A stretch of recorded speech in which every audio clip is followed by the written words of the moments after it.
Hello everyone, it's me again, Tremaine. Basically today I'm just going to do a random rant video.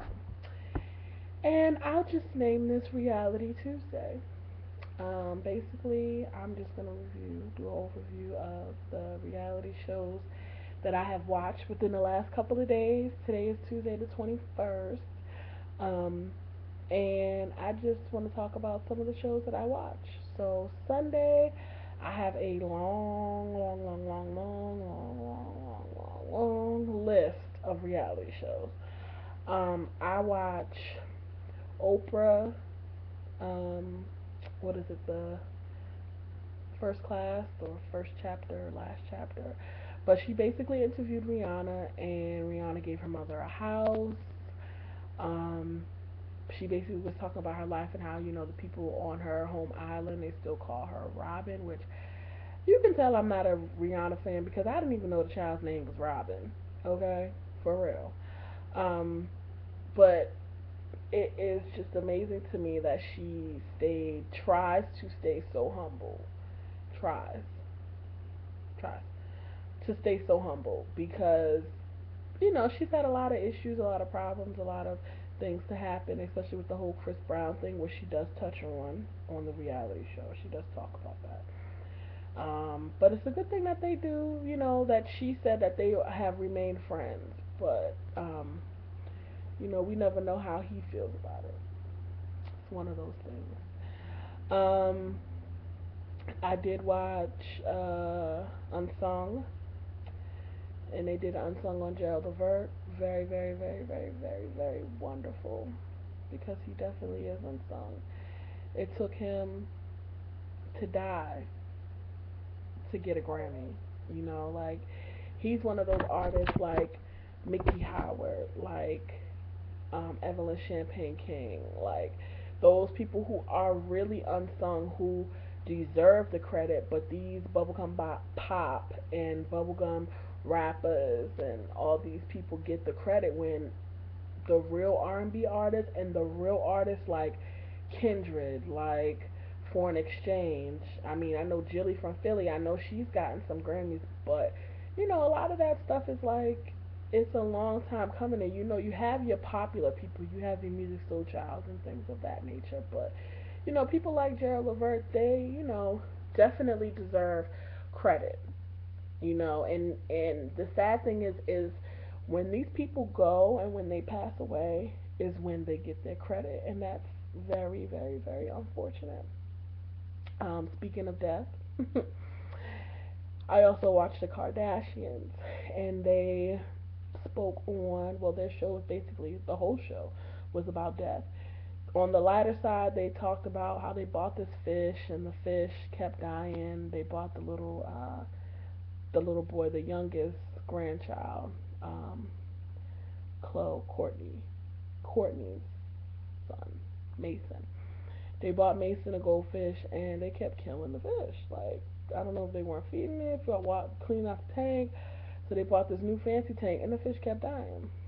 And so the mother, Chris, was basically talking about being prepared, basically in my mind being oh so ready because when it's your time, you never know the time, the place of, when your death will come.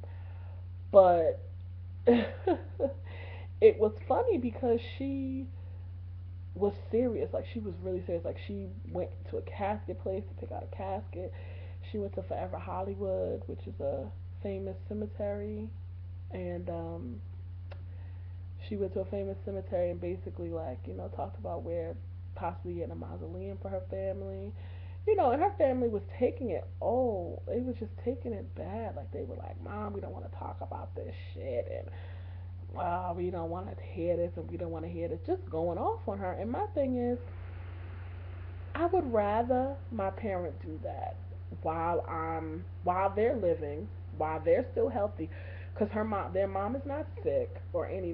She doesn't have any issues, but she's coming to them as a concerned mom that's saying, hey, when it is that time, I want to know.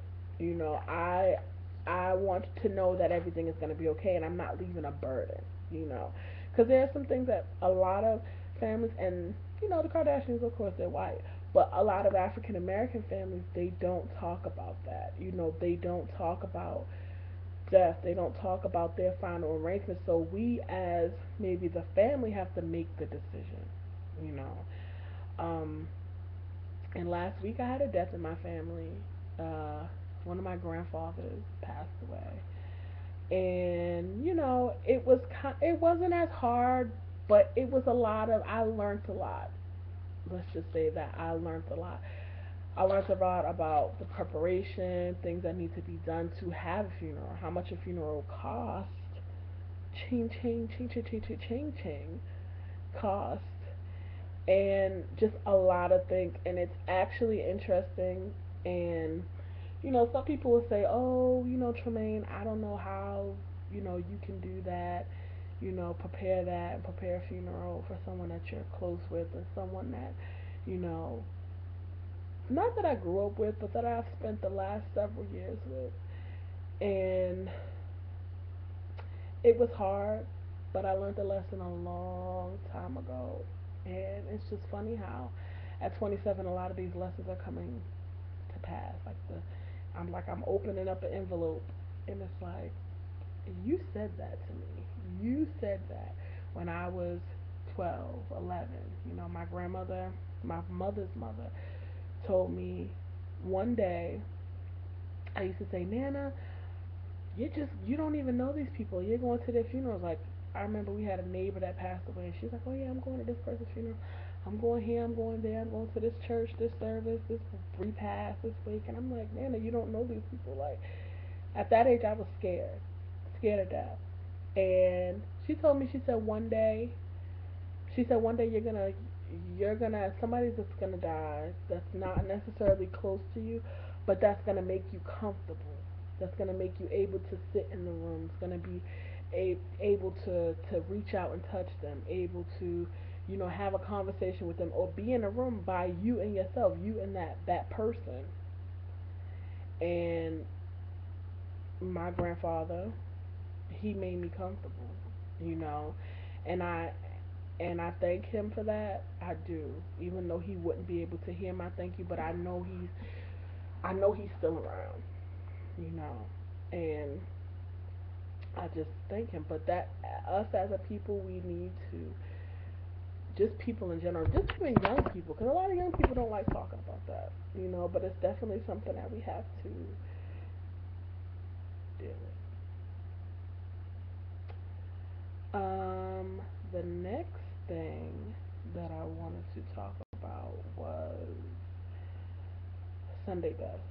I watched Sunday Best as well, and it's the first season that I've actually watched from beginning to end. Um, and I like the process. It's kind of basically, for those who have never seen it, it's basically like a gospel American Idol. Um, and it basically talks about, you know, basically it's the same thing. They have the three judges, same thing as American Idol, same thing as X Factor, except it is gospel only. And they do some, I guess not worldly things, but they'll do um some like soul. Like they did one show where it was like they did Aretha Franklin and stuff like that.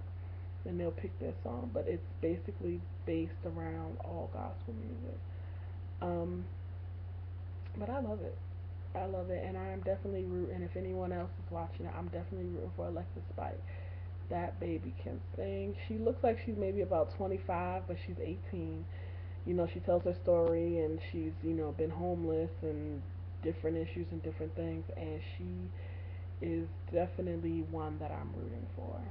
Um, so the next reality show is,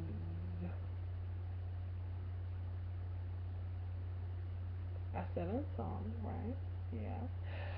I said Keeping Up with the R&B divas. How could I forget R&B divas?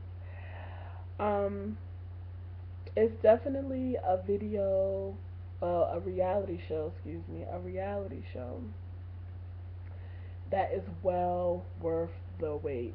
We've gone through the trash. I love the trash though, but we've gone through the trash. We've gone through all these crazy things, like crazy reality shows. But finally, to get something that has some that much that much substance from the first episode. Um, with Kiki Wyatt, our R&B divas from the '90s, Kiki Wyatt, Selena Johnson, Faith Evans, and Monifa. Monifa. Oh, and Nikki. I do not know her last name, and shame on me for not writing notes, but her name is Nikki, and I'll keep wanting to say Gilbert, but I don't know if that's her name. And I don't want anybody to say, "Oh, there was a girl I used to with this colorful bonnet on her head, and she did not know your name, girl." Because I didn't. But but she is from Brownstone. She used to have the short curly hair in Brownstone with the long fingernails. She played Vera on Meet the Browns. She is a wonderful, wonderful, wonderful singer. But the funny thing is, she doesn't want to sing. So basically, the base of this reality show is um, Kelly Price and Faith Evans had that last. Um, they had a showcase basically the night before Whitney Houston died, and they didn't know, of course, it was going to be her last showcase or whatever. So Faith Evans came up with this thing of doing a charity seating, but she wanted to do it, fellow R&B divas. She wanted to make sure that the money or the proceeds go to the Whitney Houston Fund plus other things for women. And basically to come together because she always said, tomorrow's not promised, tomorrow's not promised, tomorrow's not promised. And she would definitely be someone who knows that tomorrow's not promised because she talked about her relationship with Notorious B.I.G., which she always does. But, that's honestly, I can't say that's her claim to fame, but that made us wanna listen to her, wanna like her, and she was one of those people who came through hell and high waters before she was even 25. She talks about how she was a mother, a widow, a mother, how she put it, a mother, wife, and a widow before the age of 25. Crazy, right? And I'm 27, and I know, I couldn't deal with that. No, no, no, no, no, no, no, no, no. And Monifa talks about her drug issues. She said she was on drugs for about 7 or 8 years, and then 2 years ago she wound up getting clean. And I applaud. I applaud anyone who gets clean. I applaud them. I applaud them. I applaud them. Um, and Selena Johnson talks about how she said, "Y'all thought I was gonna be a one-hit wonder. Oh, but I'm not." I love Selena Johnson. Like I really, really, really love Selena Johnson. And she was basically saying how, even when her career didn't pan out, her husband played basketball overseas. So, she's still, her pockets was a little bit deep, but she said now she's going from a six-figure salary to a four-figure salary. So I know that's kind of you know, a, um, a leap, a jump. And oh, and then Kiki Wyatt was on there, and there was a lot of rumors that she was crazy because she was stabbing up people. She was dealing with this, doing that, and she said that her claim to fame is the girl that sung with Avant and My First Love. Her album, her first album, two thumbs up, two thumbs up. Now I think I got her album. Excuse me, y'all. Um, I think I got her second album. I think she's only had two. But I just made a Stevie J face. Did y'all see that? But her first album is definitely a good album. And she has 6 kids, y'all. 6 kids, 6 children. She's pregnant with her last now. They gave her a baby shower. Everything was nice, but it just seems like it might be a little, little, little. drama. You know, they showed a recap of everything, and then, you know, I definitely would buy this album. And yes, y'all, I still buy CDs. Yes, y'all, I have an iPod, but I still buy CDs. I don't know what it is. Like, I still buy books. I still go to the library. Like Carrie said in Sex and the City, I guess it's the smell that I like. I don't know what it is, but I do. And that's basically all the reality shows that I've watched within the last couple of days. I'm gonna do another video on Chicago-licious, um,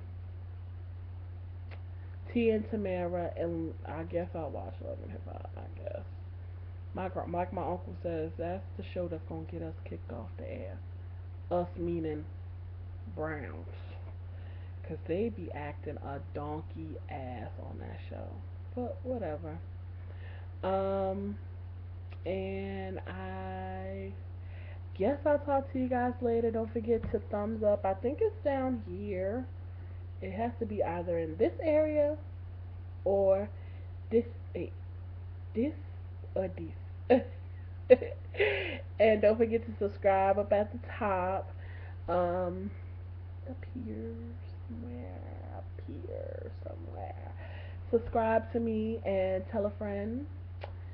If you love me, pass the word on, pass the word on, pass the word on, pass the word on. And I will be doing a couple other videos. So, ciao for now. Pieces, deuces. Love yourself because God loves you. See you later.